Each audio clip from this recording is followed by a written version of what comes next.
اداروں کو دیکھ لیں، وہاں پر اسٹوڈنٹس کو فیسیلیٹیٹ کرنے کو دیکھ لیں، وہاں پر اسٹوڈنٹس کو اکاموڈیٹ کرنے کو دیکھ لیں، وہاں پر سہولیات کو دیکھ لیں، وہاں پر تعلیمی نظام کو دیکھ لیں، تو یہ کئی سارے سوالات ایسے جنم لے رہے ہیں جو کہ حل طلب ہیں، اور یہ بنیادی ذمہ داری تو حکومت کی ہے، لیکن جب حکومتیں ان ذمہ داری کو پورا نہیں کرتی اور اگر اس حالت پہ ہم چھوڑ دیں کہ جو حکومتی تعلیمی ادارے ہیں صرف ان پہ انحصار کیا جائے تو بہت زیادہ طلبہ تعلیم سے محروم رہیں گے۔ آپ لوگوں کو یہ بھی پتہ ہوگا کہ موجودہ وقت میں جو سرکاری تعلیمی ادارے ہیں یا سرکاری سکولز ہیں ان میں کتنے طلبہ زیر تعلیم ہوتے ہیں،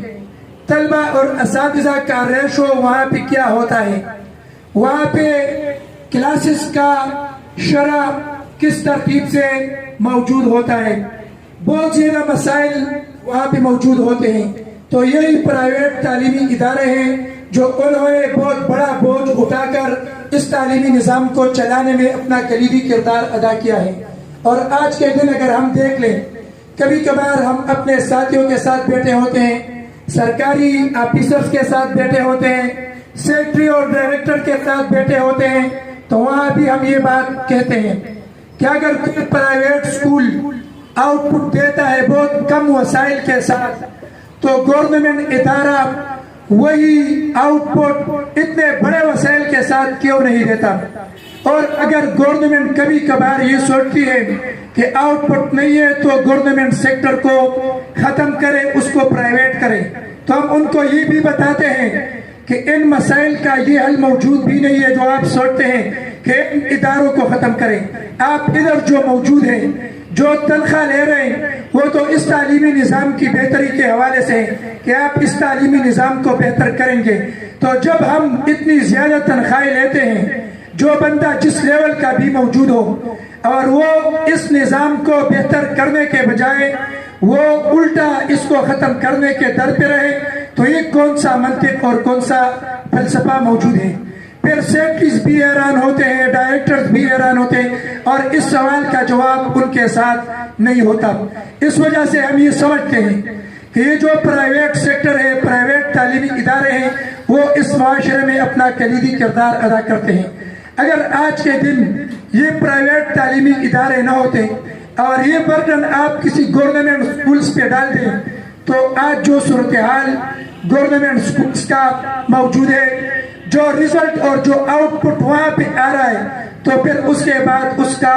نتیجہ کیا ہوتا؟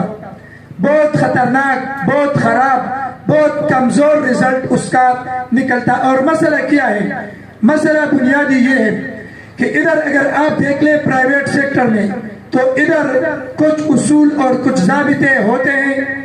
لیکن اس کو فالو کیا جاتا ہے، اس کو عملی جامہ پہنایا جاتا ہے۔ جس طرح ایک ماڈل کلاس روم میں 30-35 میکسیمم 40 تک سٹرینتھ ہونی چاہیے کہ وہاں پہ اسٹوڈنٹ اچھی طرح لیکچر سمجھ سکے،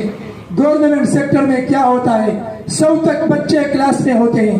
وہاں پہ ٹیچر نہ ہوم ورک دے سکتا ہے، نہ اسے چیک کر سکتا ہے، نہ کوئی چیک اینڈ بیلنس ادارے کی ایڈمنسٹریشن کی طرف سے ہوتی ہے، کیونکہ ہر بندہ یہ سوچتا ہے کہ میں تو گورنمنٹ ملازم ہوں، میں کام کروں میں کام نہ کروں مجھے تو تنخواہ ملتی رہے گی۔ لیکن پرائیویٹ سیکٹر میں جو چیک اینڈ بیلنس موجود ہے یہ بہت زیادہ قابل ستائش ہے، قابل تعریف ہے، اور اس کی وجہ سے یہ پرائیویٹ تعلیمی ادارے یہ آؤٹ پٹ دیتے ہیں، یہ رزلٹ دیتے ہیں، اور تعلیمی نظام میں یہ بہت آگے تک پہنچ جاتے ہیں۔ اس وجہ سے آج کے دن یہ programme modern age school and college کا جو اناگوریشن ہے یہ بہت خوش آئند بات ہے، اور میں امید رکھتا ہوں کہ عدنان فاروق صاحب اور اسی طرح اویس کشمیری صاحب کی طرح اور ان کے جتنے بھی بھائی خواہ موجود ہیں ان کا تعاون، ان کا دسترس اس ادارے پہ موجود رہے گا تو یہ ادارہ دن دگنی اور رات چگنی ترقی کرے گی۔ معززین علاقہ، اساتذہ کرام صاحبان، آپ سے بھی چند گزارشات کروں گا۔ ادھر والدین بھی موجود ہوں گے ان سے بھی گزارش کروں گا، جو والدین ادھر موجود ہیں ان سے یہی گزارش ہے کہ اس تعلیمی نظام میں جتنا کردار، جتنا رول ان اساتذہ کا ہوتا ہے تو اس سے کئی گنا زیادہ رول آپ والدین کا ہوتا ہے،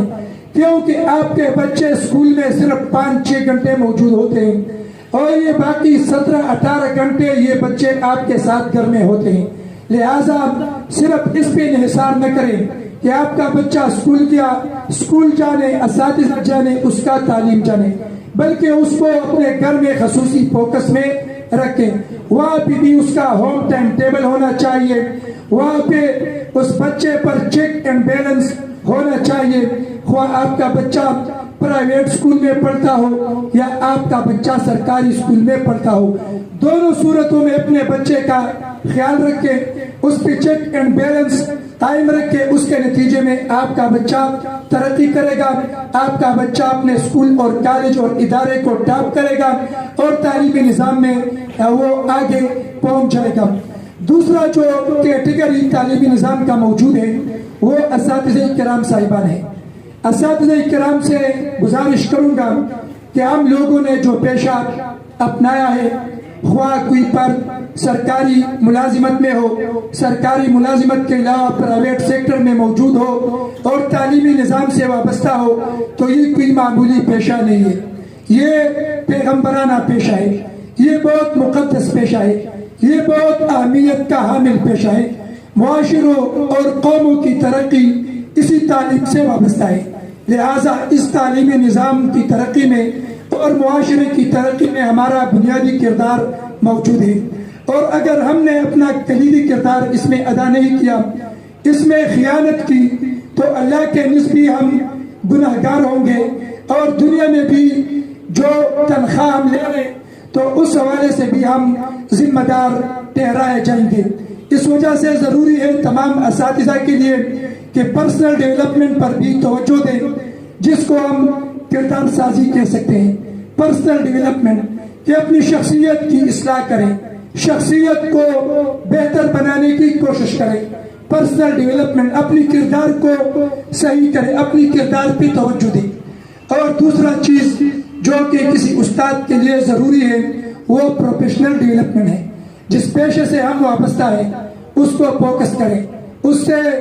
دلچسپی رکھیں، اس سے لگن رکھیں۔ کلاس کے لیے جب ہم جاتے ہیں تو پوری تیاری کے ساتھ جائیں، ایسا نہ ہو کہ کئی کلاس میں کوئی اسٹوڈنٹ سوال کرے اور پھر ہم کنفیوز ہو، پتہ نہ ہو کہ میں ابھی اس طالب علم کو کیا جواب دے دوں، اس کو کس طرح مطمئن کروں۔ اگر ٹیچر طالب علم کو مطمئن کرنا چاہے تو وہ کئی طریقوں سے مطمئن کر سکتا ہے، یہ کوئی مشکل کام نہیں ہوتا، لیکن جب کوئی طالب علم ایک سوال کرتا ہے اور آپ اس کو کسی اور طریقے سے مطمئن کرنے کی کوشش کرتے ہیں، آپ تو اس کو مطمئن کروائیں گے اس طالب علم کو، لیکن آپ کا ضمیر آپ کو ملامت کرے گا پوری عمر کہ آپ نے تو دھوکہ کیا، آپ نے تو اس طالب علم کو مختلف طریقوں سے ٹرکھایا، یہ طریقہ تو ٹھیک نہیں تھا۔ اس وجہ سے اہم چیز پروفیشنل ڈیولپمنٹ، اور پروفیشنل ڈیولپمنٹ میں جو پروفیشنل ٹریننگز ہیں اس کو کرنا چاہیے۔ جتنی کتابیں تعلیمی نظام کی بہتری کے حوالے سے موجود ہیں ان کو پڑھیں اور اس پہ عمل کرنے کی کوشش کریں۔ اس کے علاوہ جب بھی آپ کلاس کے لیے جاتے ہیں بغیر تیاری کے کبھی بھی کلاس میں جانے کی کوشش نہ کریں۔ دن میں لازماً کوئی وقت متعین کرے اور جب آپ کلاس آنے والا ہو اس کے لیے بھرپور تیاری کرے تو اس کے نتیجے میں آپ کا ایک پوزیشن ہوگا، سب لوگ آپ کے معترف ہوں گے اور آپ کا ایک نمایاں حیثیت اپنے تعلیمی ادارے میں موجود ہوگی۔ آج کے دن اگر دیکھ لیں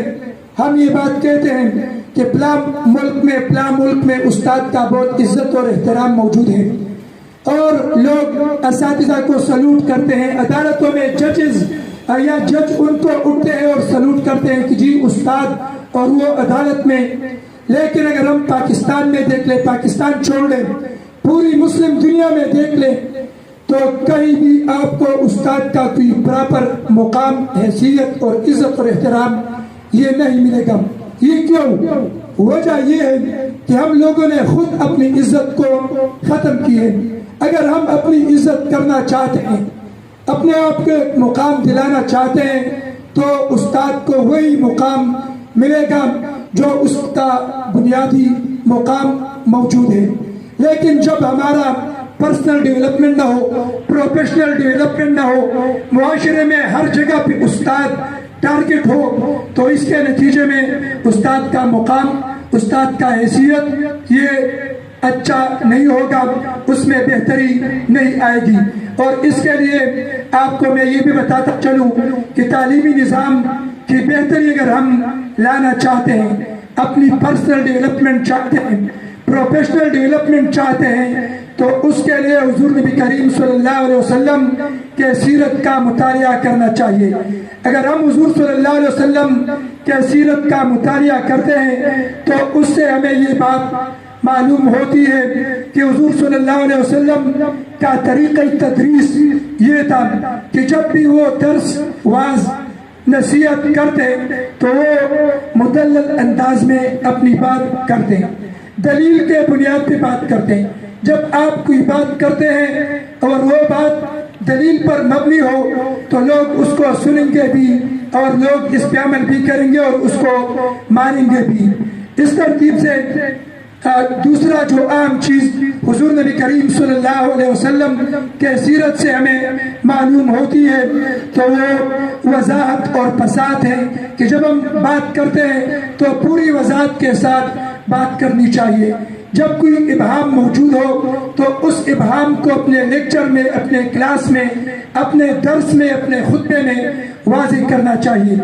اسی ترتیب سے جب کوئی بات موجود ہو تو جامع انداز میں اسے بتانا چاہیے۔ بہت زیادہ ڈیٹیلز اور تفصیلات میں جب کوئی بات چلی جاتی ہے تو پھر یہ پتہ نہیں چلتا